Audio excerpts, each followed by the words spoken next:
बोलो भोलेनाथ की जय, माता पार्वती मैया की जय। देखो अभी हड़ताली दी जा रही है, उसकी कहानी सुनते हैं। सावन निकल चुका, भाद्र मास चल रहा है। भाद्र मास की शुक्ल पक्ष तृतीया तिथि मंगलवार 2025 को 26 तारीख को है। तो उस दिन सभी महिलाएं हड़ताली तीज का व्रत रखेगी। आप सबको भी रखना है और सुनना बड़े प्रेम से।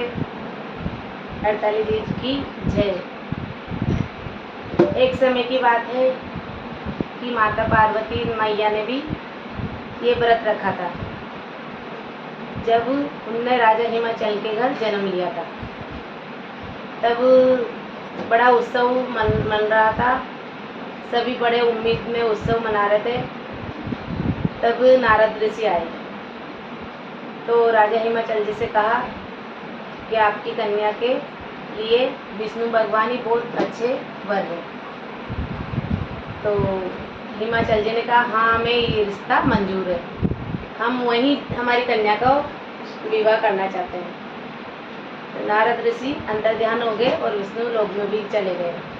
वहाँ जाकर भी उनने विष्णु भगवान से कह दिया कि हिमाचल जी की लड़की से आपका विवाह कर लो। इतने में माता पार्वती को पता चला तो वो मतलब बहुत दुखी हुई, क्योंकि उनने तो भोलेनाथ से ही विवाह करना था, शंकर भगवान से विवाह करना था। तो माता पार्वती बहुत दुखी हुई। उसने कहा कहाँ जाऊँ माँ मैं, और मैं कैसे भोलेनाथ को अपना वर पाऊँ। तो सखी के पास गई, सहेलियों के पास। सहेलियों ने कहा पार्वती क्यों तू चिंतित है, क्यों दुखी है, हमें बता। क्या बताऊँ, मेरे पिताजी मुझे विष्णु भगवान से शादी करना चाहते हैं और मैं तो मन से भोलेनाथ को पति मान चुकी हूँ, उनसे ही शादी करूँगी शंकर भगवान से।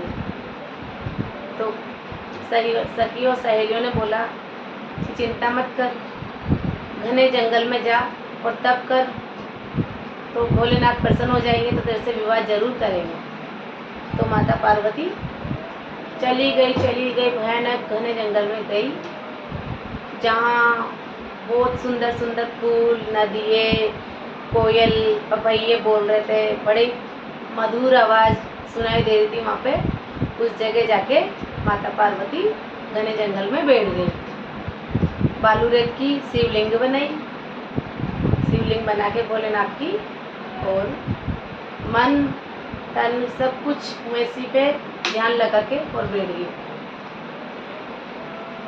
तो उनको मतलब भूख प्यास हवा पानी से किसी से कोई ये नहीं रहा, बस उनको तो भोलेनाथ पे ही मन लग गया उनका। फिर वो धीरे धीरे देवलोक में पता चला कि पार्वती जी तपस्या कर रही है। देवों ने सोचा कि पार्वती जी तपस्या कर रही है, अगर शंकर भगवान ने इनको प्रसन्न हो गए तो पता नहीं सृष्टि में कुछ अलग हो जाएगा, अलग संचालन करेंगे, कुछ करेंगे मतलब। तो देवलोग घबराने लगे, तो उन्होंने अपनी अपनी अलग अलग याचना करने लगे। अलग अलग, कोई इंद्र देवता लगे बरसात करने लगे, पवन देव हवा जोर से चलाने लगे, अग्नि देवता गर्मी पड़ने लगी।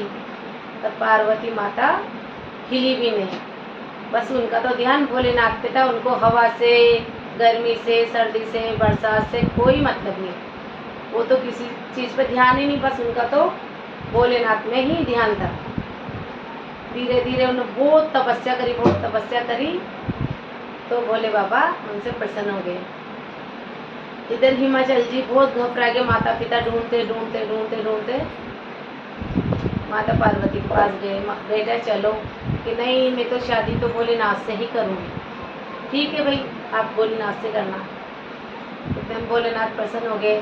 भोलेनाथ ने कहा पार्वती आपने मेरी इतनी तपस्या करी, हवा पानी, तुमने जल में रह के तपस्या करी, जैसी गर्मी में तपस्या करी, हवा पानी का किसी चीज़ का ये नहीं रखा मन में, तो मैं तुमसे विवाह करने के लिए तैयार हूँ।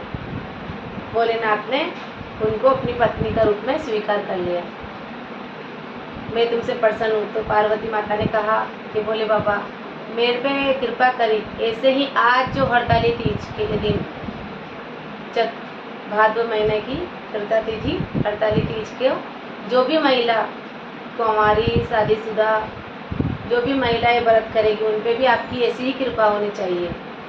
उनको भी मनवांछित फल मिलना चाहिए, जैसा चाहे वैसा पति मिलना चाहिए, घर बार ऐश्वर्या सब कुछ मिलना चाहिए। भोलेनाथ ने कहा हाँ पार्वती, जो भी आज इस व्रत को करेगी उसको सभी फल प्राप्त होगा जो आपको हुआ। माता पार्वती बड़े प्रसन्न हुई और अपने घर चली गई। ये व्रत सौभाग्यशाली पतिव्रता कुंवारी लड़कियों हर महिला को करना चाहिए और विधि विधान से निर्जला व्रत रखे। शाम को रात भर जागरण भजन कीर्तन प्रेम सत्संग में पूजा पाठ से ही व्रत करना चाहिए। पूरी रात जागरण रखना चाहिए तो भोलेनाथ की उन पर भी ऐसी कृपा बनी रहेगी। ये हड़ताली तीज का व्रत भोलेनाथ माता पार्वती ने भोलेनाथ को पाने के लिए किया था और सभी महिलाओं को भोलेनाथ को व्रत करना चाहिए। पार्वती माता को याद मन में रख के भोले बाबा को मन में रख के और ये मन से ही ये व्रत करना चाहिए। उनकी कृपा पार्वती जी पे हुई ऐसी सभी पे होगी। जय भोलेनाथ, जय माता पार्वती।